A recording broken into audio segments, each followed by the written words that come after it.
ए छोटू, तू वही है ना जो कल मिला था मेरे को? यहाँ पे क्या कर रहा है? कहाँ पे आपको देखा कहाँ है? बाथरूम के पास में कल मिला था ना तू मेरे को? तो तू यहाँ पे? मैम पता नहीं मेरा नाम काट रही है, क्या कर रही है, मेरे को पता नहीं कुछ नहीं। तो तू ट्यूशन क्यों नहीं जाता?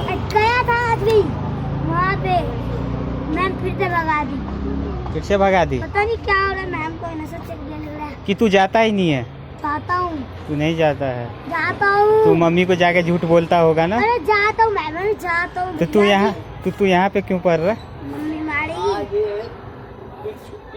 है ना, ये कल मेरे को मिला था यहाँ पे बाथरूम के पास। छुट्टी किया था तो मैंने पूछा ना, तेरों को खराब लग रहा है, पढ़ लेगा तो अच्छा है ना। मैंने कल इसे पूछा कि बेटा क्या कर रहा है, तो कह रहा है कि नहीं मम्मी मारेगी, मैं इसलिए यहाँ पे छिपा अंकल हुआ हूँ। मम्मी की कसम मैम ने भगा दी, मैं झूठ नहीं बोल रहा, मैम ने भगा दी। तो कल भी भगा दी और आज भी भगा दी, इसका मतलब तू घर जाता ना बेटा? मतलब के नाम ही गार्डियन होती है। पढ़ ले यार, तो बहुत बुरा हाल होगा, पढ़ ले।